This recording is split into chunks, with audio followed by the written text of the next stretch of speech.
Media మిత్రులందరికీ ఈరోజు ఈ పత్రికా సమావేశం పెడతానికి కారణం రాష్ట్రంలో జరుగుతున్న అరాచకాన్ని వైఎస్ఆర్ కాంగ్రెస్ పార్టీ మైనారిటీల ఆస్తులు దోపిడీ జరగటానికి పూర్తిగా వ్యతిరేకిస్తున్నాం.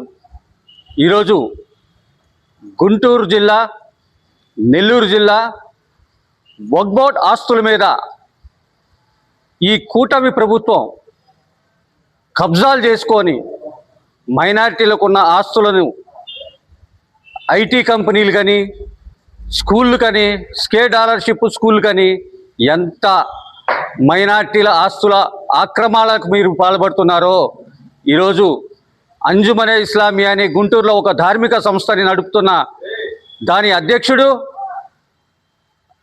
గుంటూరు నియోజకవర్గానికి శాసనసభ్యుడిగా ఉన్న నసీర్ అహ్మద్ దాని అధ్యక్షుడు, అతను రాష్ట్ర వక్ఫ్ బోర్డులో ఒక డైరెక్టర్గా పనిచేస్తూ వక్ఫ్ బోర్డులో ఆ భూమిని ప్రభుత్వ ఐటీ కంపెనీకని చెప్పి శాంక్షన్ చేయించుకున్నాడు. అతను రాష్ట్ర ప్రభుత్వం దగ్గర రాష్ట్ర భూమి లేదా?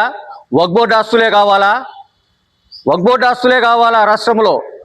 నెల్లూరులో డే స్కాలర్షిప్ ఏదో స్కూల్ పెడతానికి కూడా వక్ఫ్ బోర్డు ఆస్తులు లాగేసుకోవడానికి వక్ఫ్ బోర్డు చైర్మన్ మంత్రి నారాయణ ఇద్దరు కలిసి వక్ఫ్ బోర్డు ఆస్తులను ఆక్రమించుకోవడానికి చాలా ప్రయత్నాలు చేస్తున్నారు. మైనార్టీల మీద దాడులు చేస్తున్నారు. అది కాకుండా ఇంకోటి, రాష్ట్రంలో అలీబాబా అరడజన్ దొంగలాగా రాష్ట్ర మైనారిటీ మంత్రి ఎన్ఎండి ఫారూక్ గారు ప్లస్ దాంట్లో కార్పొరేషన్ చైర్మన్గా నియమించిన ఒక కార్పొరేషన్ చైర్మన్ తెలుగుదేశం పార్టీలో గుమస్తాగా పనిచేస్తున్నాడు.